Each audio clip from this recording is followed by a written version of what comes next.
Good. Good. Well, today was the first day in pads. We had one day in shells on Saturday, and it was a little warmer outside today than what it has been, so I think it was a little bit of a challenge for some of the players. Always is the first day of pads, always is when it's a little warmer outside, but I've been really pleased with the progress that we made, especially with a lot of the young players.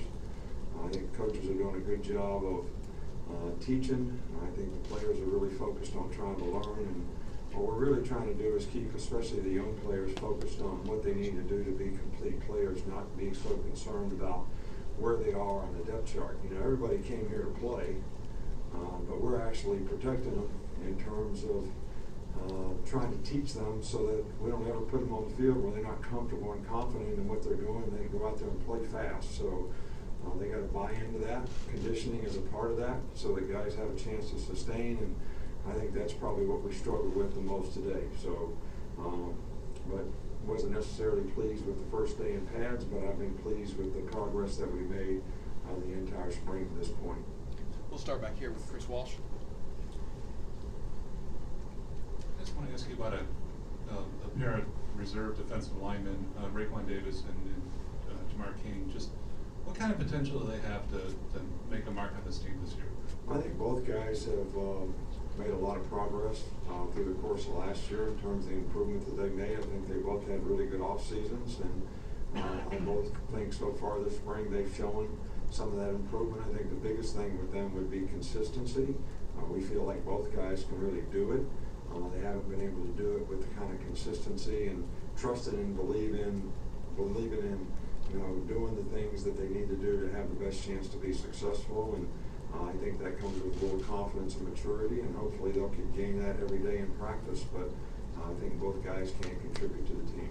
Come back over here with Aaron.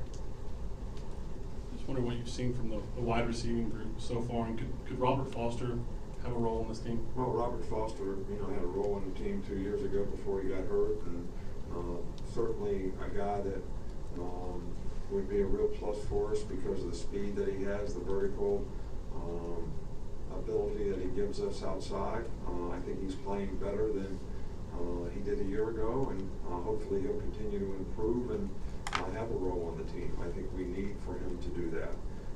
Some of the young players, Jerry Jeudy has, you know, really done well. Calvin Ridley has had a really good spring so far and is showing a little bit more leadership, and certainly setting a great example with his work ethic. And Cam Sims has done a pretty good job, but that's certainly a group that we've got a lot of good young players, and how they develop will certainly be a key to next year. We're going to stay over here with Tony.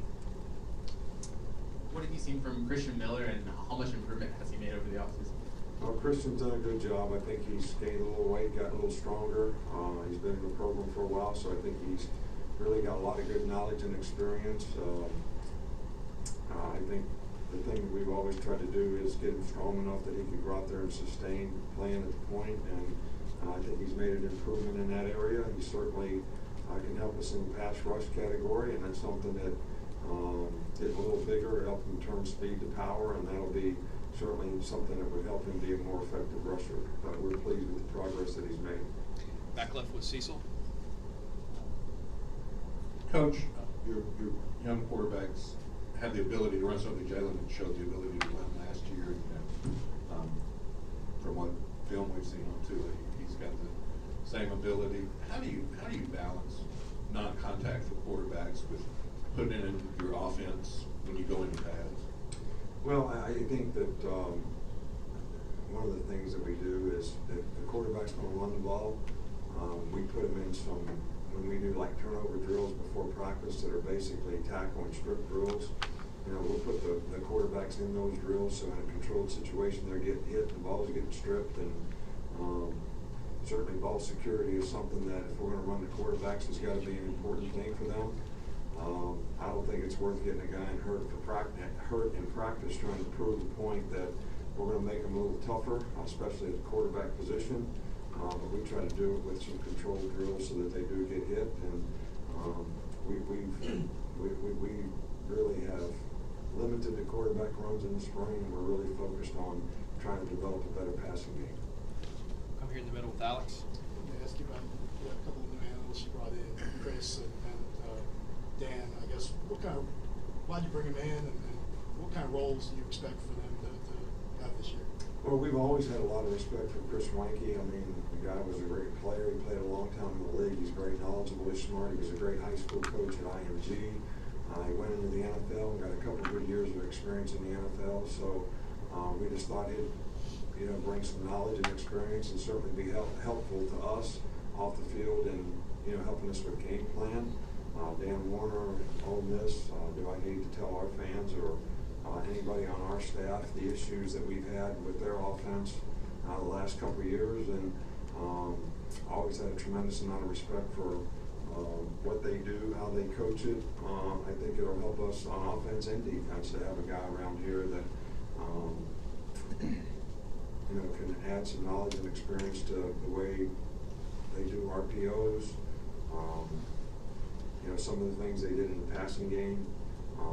So I've always had a lot of respect for Dan, and we're certainly glad to have him here to help. And I think those two guys, having coached in high school and college, certainly helps a guy that's coached in the NFL be able to balance some of the things that will help us have a well-rounded, pro-style offense that has the college elements that you need to take advantage of some of the college rules.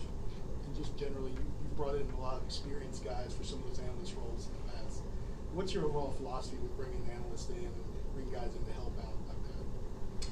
Well, we learn a tremendous amount from all those guys. I think that's the number one thing, and I think their knowledge and experience, and they're very much respected. So I think you need different types of people. We have guys that do nothing but break down film. We have guys that do nothing but draw plays, and then we have other guys that can make contributions based on their knowledge and experience, in formulating a game plan. And it's somebody that, the other coaches on the staff certainly respect. So I think that experience is really, really good, and it's a great learning experience for all of us. Two more, Michael and then Mark. I want to ask about running backs and the depth you guys have running backs this spring. Just what have you seen so far in spring? Well, we do have a lot of good running backs. We went from not having very many to having a whole bunch, and I think they've all, done really, really, really well. Jerry's Townsend, we worked a little bit at slot receiver the last two practices. Najee has done a nice job. Brian Robinson has done a nice job. Damian Harris sprained his foot Saturday indoors, but he didn't work today, but he'll probably be back Thursday. But Lowe's doing more and more every day. He did quite a bit today in practice, non-contact stuff, but he's sort of gaining confidence. And our goal for Bo is that by the end of spring, he's fully confident that he can do everything that he needs to do. Whether every scrimmages or not is really not something that we're that concerned about. But we have a lot of other young guys that Josh Jacobs has done a good job that certainly could use the experience, and I think it's a good problem to have. We'll wrap up here with Mark. Yeah, I want to ask you about Ben Davis. What do you see from him at the outside linebacker spot to make you feel like he could be a possible fit there? Yeah, he's done a good job. We just felt like Ben athletically might have a better chance to contribute there, and he's done a nice job. And he is athletic, and we're still working him as a nickel backer. We haven't experimented much with him as a rusher, but that may be the next thing we try as well. But I'm very pleased with his progress, and I think he could be a great contributor on special teams as well. Okay. Thanks, Coach. All right, thank you, guys.